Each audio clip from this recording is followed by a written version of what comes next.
اوله د یو سړی را سره چې کوم نه هغه دلته راغلی وی جي بیمار شویم وی په ټول عمر کې چې کوم نه هغه وی چې کله نه په ښه او بد باندې پوه شویم که نه هغه تحدیث بن نعمت وی جي په ټول عمر کې رانه چرته تهجد نه دی پاتې شوي په ټول عمر کې د انسان خو یو حالت دی که نه کله په یو حالت کې کله بیماري کله چې کوم نه هغه وی په ټول عمر کې چې کله نه په ښه او بد باندې پوه شویم وی تهجد رانه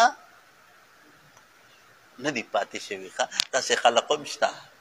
نو چې کم عبادت په تنهایی کې کیږي که نه په هغې کې انسان ته دل جمعي او سکون میلاویږي د ده ټوله توجه چې کم نه هغه صحیح ټوله توجه الله طرف ته چې بس یک یوازې د الله او د الله د بنده په منځ کې د راز خبرې نو د الله او د الله د بنده په منځ کې د راز خبرې چې درېیم څه نه څوک نه خبرېږي نو دغه عبادت کې ګوره ډېر خوند دی ښه دوام مسلمان هغه دی چې د چا تنهایی پاکوي د چا تنهایی پاکوي په تنهایی کې د ده چې کوم نه هغه مقصد د ده تصور د ده سوچ صرف الله طرف دی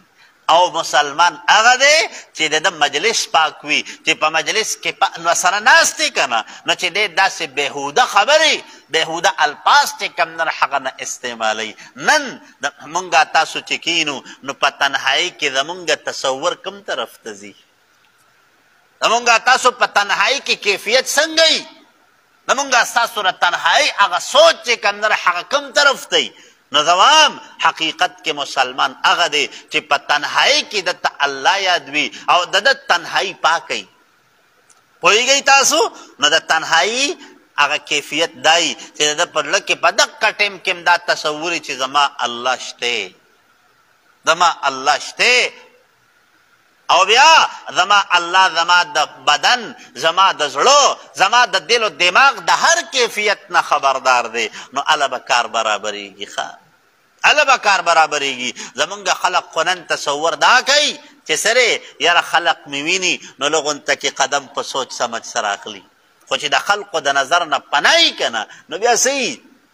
بیا خبره بل شانتي ښه بیا خبره بل شانتي نو زه وایم په دواړو کیفیاتو کې انسان له پکار دا دي چې دی چې څنګه د خلقو نه حیا کوي د خلقو نه ځان پټوي نه دقسې د خالق نه هم حیا کوي چې څنګه د خلقو په مخ کې یو جرم یو غلط قدم نه اوچتوي دقسې د خالق په وړاندې د هم یو غلط قدم نه اوچتوي زمونږ د خلقو دا تصور نشته ښه پوهېږئ تاسو نو حضرت زکریا علیه السلام تنهایی کې چې کوم نه هغه د الله عبادت کوي نو چې کوم عبادت په تنهایی کې کیږي که نه په هغې کې انسان ته دل جمعي او سکون میلاویږي د ده ټوله توجه چې کوم نه هغه صحیح ټوله توجه الله طرف ته چې بس یک یوازې د الله او د الله د بنده په منځ کې د راز خبرې نو د الله او د الله د بنده په منځ کې د راز خبرې چې درېیم څه نه څوک نه خبرېږي نو دغه عبادت کې ګوره ډېر خوند دی ښه دغه عبادت او خصوصا په دغه ټیم کې چې انسان کله د شپې ودرېږي او داسې چې د راز او نیاز هغه خبرې هغه ډېرې خوند کوي خو لیکن چا چې د دې مزه اخیستي که نه چا چې د دې مزه اخیستي چې کوم انسان د دغه کې مزه واخیسته نو دغه انسان لا بیا تر کومې پورې چې دغه کسې نه کړي اوله د یو سړی را سره چې کوم نه هغه دلته راغلی وی جي بیمار شویم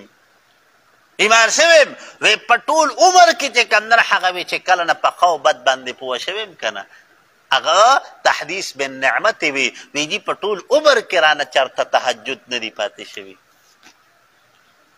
په ټول عمر کې د انسان خو یو حالت دی که نه کله په یو حالت کې کله بیماري کله چې کوم نه هغه وی په ټول عمر کې چې کله نه په ښه او بد باندې پوه شویم وی تهجد رانه نه دی پاتې شوي ښه داسې خلق هم شته همونږ تاسو د الله بندګان ټوله شپه الله ته پراته یو ښه ټوله شپه الله ته پراته یو زمونږ ستاسو چې کوم نه هغه چې لغونته کې یو 2 رکعته مونځ وکړو که نه نو بس بیا د وحي په تمه یو چې ګینې اوس په جبریل راځي حالانکې د عبادت چې کمدن هغه د تنهایی د عبادت ځان له مزه ده پکار ده چې مونږ تاسو چې کمدن هغه د تنهایی د عبادت هغه خوند لږ واخلو ښه